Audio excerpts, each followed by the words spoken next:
O ministro da Secretaria-Geral da Presidência da República, Onyx Lorenzoni, participou de um debate na Comissão de Fiscalização Financeira e Controle da Câmara dos Deputados para prestar esclarecimentos sobre a resposta do governo às alegações do deputado federal Luiz Miranda e de seu irmão, o servidor do Ministério da Saúde, Luiz Ricardo. Em suas declarações finais, o ministro fez um resumo das acusações feitas ao governo Bolsonaro, rebatendo os irmãos Miranda e o comando da CPI da pandemia, também conhecida como CPI do Circo, CPI da Cortina de Fumaça e Tribunal de Renan Calheiros.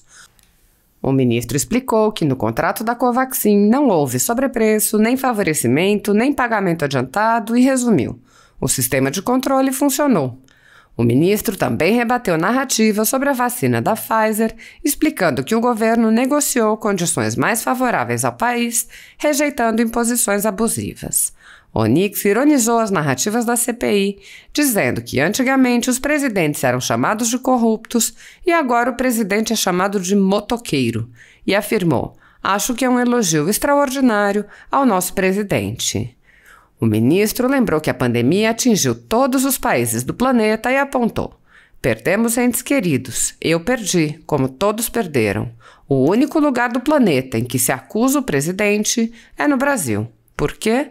Porque o presidente é de direita. Esse é o problema."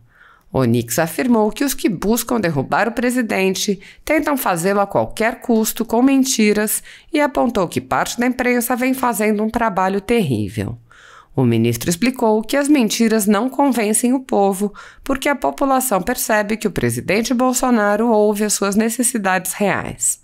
Onyx lembrou que quando o presidente Bolsonaro vai às ruas, as pessoas se mobilizam naturalmente, sem sindicatos nem ONGs para organizar. Assista. Nós precisamos ter vacina sim. E volto a dizer, o Brasil é campeão mundial de vacinação, tirando os 3 países que produzem vacina no mundo. Nenhum país do planeta vacinou mais do que a gente. O Brasil curou 18 milhões de pessoas, é o 3º colocado no planeta. Ninguém curou tanta gente. Morreram, lamentavelmente, eu como evangélico, como cristão, todo dia eu boto meu joelho no chão e peço para Deus consolar as pessoas que perderam entes queridos. Eu perdi, como todos perderam. O único lugar do planeta que se acusa o presidente é no Brasil. Por quê? Porque o presidente é um homem de direita. Esse é o problema. O Trump já foi. Tem que derrubar esse homem a qualquer preço. Se tiver que mentir, se tiver que iludir, se tiver que enganar, que seja feito. E aí nós vemos órgãos de imprensa fazendo um trabalho terrível. Bom, em primeiro lugar, eu quero agradecer, presidente Áureo, pelo convite. Quantas vezes a Comissão de Fiscalização desejar, eu virei aqui. Quantas vezes for necessário. Para mim é uma honra. E para o governo do presidente Bolsonaro, que trabalha com a verdade, não teme a verdade, estar aqui na Câmara dos Deputados, em qualquer comissão, é, acima de tudo, um dever nosso, de respeito ao parlamento e respeito à sociedade brasileira. Eu quero, nessa finalização, eu vou responder ponto a ponto a todos os parlamentares, quero reforçar sempre 3 pontos importantes. Primeiro, não houve sobrepreço algum. Nunca houve sobrepreço. Não há sobrepreço. Isso é apenas uma mentira repetida à exaustão, como Goebbels fazia, lamentavelmente, lá na Alemanha, com as consequências que nós conhecemos. E se alguém entrar agora no site da Bharat Biotech, vai ver que o Brasil comprou pelo menor preço vendido para um país estrangeiro em relação à Índia, a esse país. Segundo, não houve favorecimento. Não há favorecimento. Terceiro, o contrato, segundo a análise do TCU que eu demonstrei aqui, ele é rígido, não há nada errado, consegue o menor preço. E por fim, o contrato, ele tem uma cláusula de segurança, não paga adiantado e só paga depois do produto estar no Brasil, cumprida toda a legislação brasileira. Quero agradecer aqui ao coronel Helder Mauro pelas palavras e lembrar que antigamente o presidente era acusado de corrupto. tivemos muitos presidentes corruptos. Ter um presidente motoqueiro, eu acho que é um elogio extraordinário ao nosso presidente. Motoqueiro, motociclista, seja lá o que for, né? O que eu lembro é que a última presidente saiu, né, por um governo eivado de corrupção, e o que agora foi anulado administrativamente, mas os seus crimes continuam aí, continuarão sendo investigados, e ele será devidamente punido pelos crimes que cometeu. Coronel Armando, muito obrigado pelas suas palavras, né? E dizer, eu acho que Vossa Excelência tem toda a razão quando diz que a CPI, né, ela não representa, né, o povo brasileiro. Se alguém tem alguma dúvida, quem sabe convida o ex-presidente, aquele, né, que anda por aí, que alguns institutos dizem que lidera a pesquisa, para ele dar uma voltinha de moto. Vamos ver quantas motos ele junta e quantos motoqueiros estarão ao lado dele, né? Eu acho que esse é um desafio democrático bacana de fazer. Segundo, queria aqui também fazer uma palavra em relação ao deputado Sanderson, que é e aproveitar para homenagear a Polícia Federal Brasileira pelo extraordinário trabalho que faz, um trabalho rigorosamente autônomo e independente, e nós sempre confiamos e continuaremos confiando na Polícia Federal. Segundo, quero lembrar aqui a todos, porque já foi várias vezes manifestado, o presidente da República agiu. O presidente da República se valeu do princípio da autotutela da administração pública, referiu ao ministro Pazuello que haviam denúncias em relação ao processo de aquisição da Covaxin, e o nosso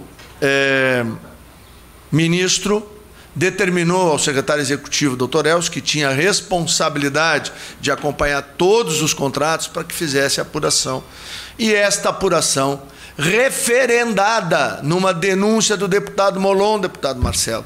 E envie, por favor, um abraço fraterno ao deputado Sérgio Moraes, que teve uma passagem extraordinária pela Câmara dos Deputados, defendendo o Rio Grande do Sul e o Brasil, e Vossa Excelência honra os ensinamentos de seu pai aqui, tenho acompanhado sua trajetória. Quero dizer que eu tenho muito respeito pelo seu trabalho e pelo trabalho que o meu amigo, né, deputado que por aqui passou, né, deixou um legado de correção, de lealdade, de dedicação ao Rio Grande e ao Brasil. Da mesma maneira, quero lembrar que o presidente agiu, sim, a apuração foi feita. Portanto, não há o que se questionar sobre estes fatos. Queria responder aqui à deputada Bia Kicis, na medida em que nós temos, sim, tomadas de providências em toda e qualquer denúncia. O governo Bolsonaro tem como princípio, a partir do nosso presidente, não ter nenhum problema de enfrentar qualquer situação. Fizemos desde o início, e eu mostrei aqui, os núcleos de integridade. Foi criada por decreto do presidente em abril de 2019 o Comitê de Combate à Corrupção, reunindo vários e vários ministérios. Isso resultou numa política de combate à corrupção que foi lançada no ano passado, depois de diversas atividades e reuniões. Todos os ministérios têm um membro da CGU num núcleo, ou numa divisão, ou numa diretoria de integridade, com o objetivo de melhorar os nossos filtros e verdadeiramente combater. Nós não podemos esquecer que são 22 ministérios, e nós temos aqui 100 mil servidores em DAS. Não é, deputado Gaguinho, não é 10 mil. Ninguém ouviu errado, é 100 mil. 100 mil seres humanos. E o homem que morreu pregado na cruz, o Filho de Deus feito homem, sabe de que o ser humano é falho, que o ser humano erra, que o ser humano pode cometer equívocos. Mas os nossos sistemas funcionaram, porque não há nesse governo nenhum caso de corrupção. Agora, do dinheiro do governo federal, deputado Gari, enviado para os estados e municípios, aqui está a lista das operações da Polícia Federal em relação ao Covid. Lista. Pode sair contando, está tudo aqui. Ou seja, são diversas, dezenas de operações em busca de poder entender o que foi feito com o dinheiro público, que o deputado Marcelo lembrou muito bem aqui. E agradeço também ao combate sistemático e à defesa das mulheres. Deputada Bia Kiss, a senhora sabe que eu sou casado com uma brasiliense, a quem eu amo muito, e na minha casa a senhora tem 2 votos, graças ao seu empenho, ao seu trabalho, ao seu histórico, e a senhora tem honrado os votos que os brasilienses lhe deram. E espero que na próxima eleição a senhora mire mais em cima, mais alto, porque a senhora tem condições e o povo de Brasília tem profundo respeito e admiração pela senhora, e eu me incluo entre os seus admiradores. Deputado Léo de Brito, nós não compactuamos com a corrupção. Não tem jeito de misturar o governo Bolsonaro, porque nós somos diferentes. Não tem como, deputado Evair. Eu disse numa entrevista que aquele parlamentar que fez as denúncias, né, as pseudo-denúncias, que eu acho que tem algum problema, porque cada dia é uma história diferente, né? Aqui, quando foi confrontado com a fala do seu próprio irmão, ele saiu falando outra coisa, ele mudou de assunto. Eu não mudo de assunto. A conversa comigo é papo reto, o senhor sabe. E não é de hoje, né? Então nós somos muito diferentes. Aí inventa mais a Pfizer, mandou 80,5. Peraí, o cara quer vender vacina. Ele tem uma tecnologia, deputado Léo de Brito, com a deputada Cocai, em respeito a ela. Os dois são grandes combatentes, eu tenho respeito por eles. Ela tinha uma tecnologia que não tinha nem como fazer armazenagem. O cara quer vender. Ele é um executivo, ele tem meta para cumprir, ele tem comissão para receber, ele quer vender. O que tem que fazer o ministro da Saúde? Num momento tem uma pandemia que ninguém conhece direito no planeta. Tem que ter prudência. Tem que ir com calma. Ao longo das negociações, o que aconteceu? Apareceu uma caixa, nova tecnologia, que permitiu transportar a vacina que não existia no original. Ela é uma tecnologia nunca usada sobre a face da Terra, pela primeira vez se usa essa tecnologia, e há muitos debates científicos sobre ela. E quando é que ela é aprovada no FDA? Em dezembro. Quando é que ela recebe aprovação no Brasil? Em fevereiro. E olha a proposta original dela. E olha a proposta assinada pelo governo do presidente Bolsonaro. É muito mais vantajosa para o Brasil. A vantajosidade no contrato assinado. E pelo amor de Deus, com todo o respeito que a deputada Érica Cocai merece, dizer que esse governo não atuou. Senhoras e senhores, o Brasil em julho de 2020, o mundo dizia, os espertos brasileiros aqui, do jornal isso, jornal aquilo, o PIB brasileiro cairá 11%, será o caos nacional. Eu tive a responsabilidade, deputado Marcelo e deputado Alves, de coordenar o auxílio emergencial. 294 bilhões, 68 milhões de brasileiros foram atendidos. Descobrimos 26 milhões de invisíveis, deputado Léo de Brito, que governo nenhum nunca achou. Quando eu cheguei no Cidadania, o cadastro único, que o seu partido organizou, e enchi a boca para dizer que lá estavam todos os pobres do Brasil, tinha 75 milhões de pessoas, 15 milhões não tinha CPF. Primeiro ato que eu fiz quando cheguei lá é botar CPF. Conseguimos 5 milhões em março. 3 de abril entrou a obrigatoriedade determinada pelos senhores e pelas senhoras de fazermos o auxílio emergencial. Fizemos uma reunião com a Caixa Federal de 8 horas. 4 dias depois, botamos o aplicativo no ar. 6 dias depois, pagamos 6 milhões de brasileiros. Nível de conformidade, desconformidade ou fraude do auxílio emergencial. O melhor sistema de controle do mundo, deputada Bia, é o sistema de pensões americanos. Há 20 anos não tem um apontamento de órgãos de controle. O nível de fraude, erro ou desconformidade é de 0,82 sobre 100 milhões de benefícios pagos, deputado Léo. O senhor sabe qual é o nível médio que o auxílio emergencial teve no ano passado, deputado Evair? 0,53. Um pouquinho mais da metade, mas muito menos do que o melhor do mundo.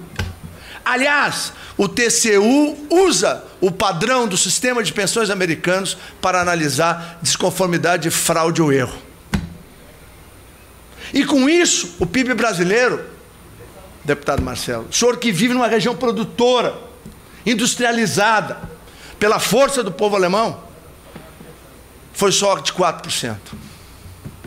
Quando viramos o ano, todos nós, oposição, situação, tinha a expectativa de que o Brasil pudesse dar uma grande arrancada. Fomos surpreendidos por uma nova variante vírica. Mas mesmo assim, o Brasil hoje é o terceiro país que mais curou pessoas no planeta. E se conseguiu politizar o tratamento, e se conseguiu politizar um dos raros consensos médicos. Eu sou médico veterinário e me orgulho da minha profissão.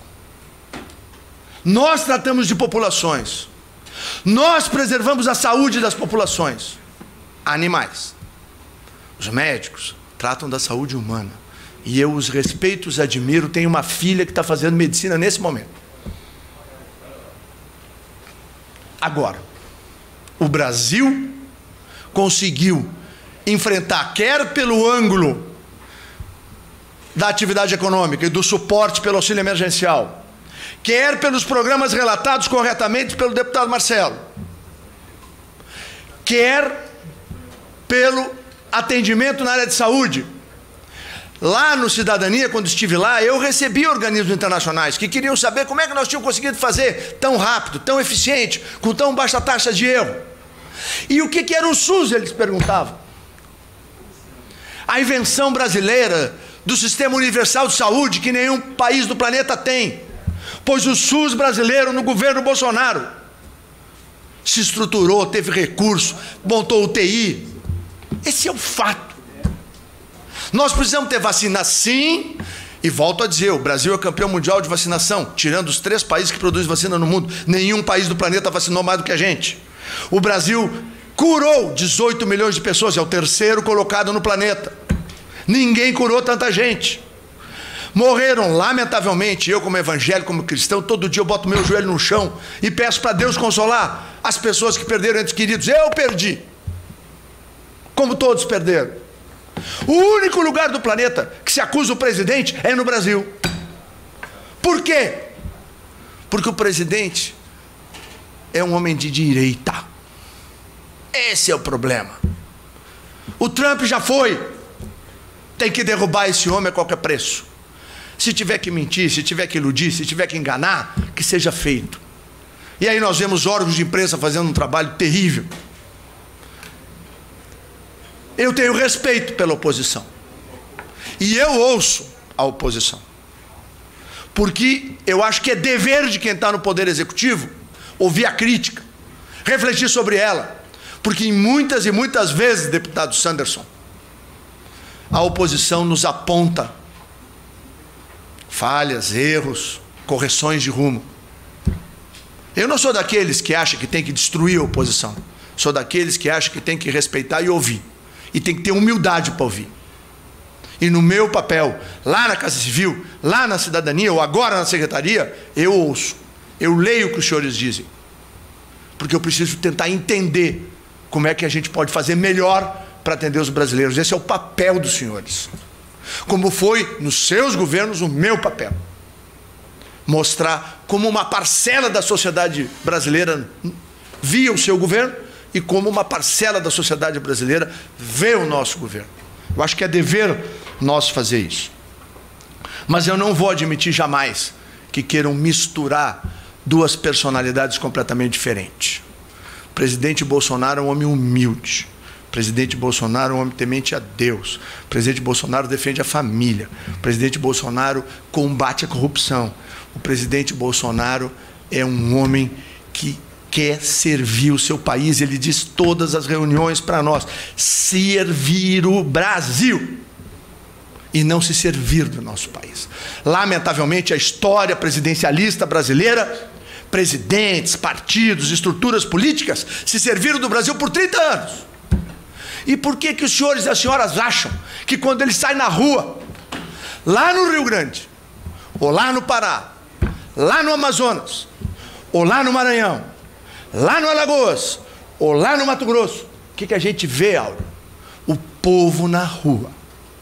Não tem sindicato, não tem ONG, é famílias, mãe, pai, filho, vó e crianças, porque as crianças têm uma sensibilidade, uma percepção, porque elas olham e elas percebem o que é verdadeiro, e elas entendem, deputada Bia, que nós temos um presidente que é verdadeiro. Não tem luva de pelica, como o acadêmico que mentia para o Brasil e que preparou a chegada daquele que não quero nem falar o nome no poder, porque não merece. Esse presidente não. Esse tem o povo no seu coração. Vai ao encontro da população. Não teme o seu povo. E ele não tem nada a ver com essas histórias de malucos que querem fazer negócio. Aqui em Brasília, em cada esquina, em cada boteco, tem um gênio que tem um negócio do dia para ganhar milhões. Já houve uma época que até para bater xerox tinha que pagar propina. Hoje não. Acabou. É por isso que uma parte do sistema ataca o presidente. E é por isso, deputado Léo, que nós vamos usar toda a nossa alma, toda a nossa paixão pela bandeira verde e amarela para defender esse presidente e esse governo. E o dia que tiver erro, que eu oro a Deus todo dia, para que não haja, nós vamos cortar a cabeça na hora. Na hora. Nós não passamos a mão na cabeça de ninguém. E escolhemos trabalhar sempre com a verdade. Presidente Auro, eu quero encaminhar aqui a finalização. Lembrar, por final, que todos os documentos que estão aqui são documentos que comprovam de que o Ministério da Saúde, se hoje o Brasil está vacinando homens e mulheres na faixa dos 36, 37, 35 anos, dependendo da região do Brasil, ela se deve, eu quero fazer um agradecimento público ao general Pazuello, ao coronel Elcio e à equipe que esteve no Ministério da Saúde. Porque a pandemia poderia ser muito mais agressiva no Brasil. Poderia ter repetido o que ocorreu em outros países. E nós estamos falando de Itália, nós estamos falando de Espanha, nós estamos falando de Canadá, nós estamos falando de França, nós estamos falando de países muito mais poderosos e desenvolvidos que o nosso. Mas pela frase do presidente em março de 2020, vamos enfrentar essa pandemia com equilíbrio, protegendo a saúde dos brasileiros, e não vai faltar recurso para cuidar da saúde dos brasileiros, não faltou. E por fim, vamos proteger os empregos. Não foi o presidente Bolsonaro que fechou a empresa, que prendeu pessoas em casa, que arrancou banco de praça, que algemou mulheres na praia. Não. O presidente Bolsonaro sempre defendeu de que nós tínhamos aqueles que trabalhavam de dia para comer de noite. 4 meses depois, abril, maio, junho e julho, vem o depoimento do senhor Tedros Adhanom, ou coisa parecida, que é o diretor-presidente da OMS, chamando a atenção de que precisava proteger aqueles que trabalham de dia para comer de noite. O presidente Bolsonaro foi visionário. O presidente Bolsonaro não se acovardou diante da doença. O presidente Bolsonaro foi um estímulo constante para a sociedade brasileira para que nós não nos entregássemos para uma doença que devastou o mundo, que até hoje a ciência apanha dela, mas que nós vamos continuar vencendo no dia a dia. Pagamos um alto preço com a perda de vidas e que Deus, de novo, deu conforto a todas as famílias que perderam entes queridos. Agora, nós hoje temos um histórico de cobertura vacinal, um histórico de recuperação de pessoas e um histórico de funcionalidade do SUS como nós nunca tivemos na história do Brasil. E a origem disso, deputado Evair, tem nome e sobrenome. Se chama Jair Messias Bolsonaro. Obrigado, presidente. Quero agradecer a participação do ministro Onyx Lorenzoni, pedir para ele encaminhar a lista de investigações da Polícia Federal e mais os documentos também que ele trouxe à comissão. Deputados que tiverem dúvidas, só se dirigir à presidência da comissão na secretaria. Quero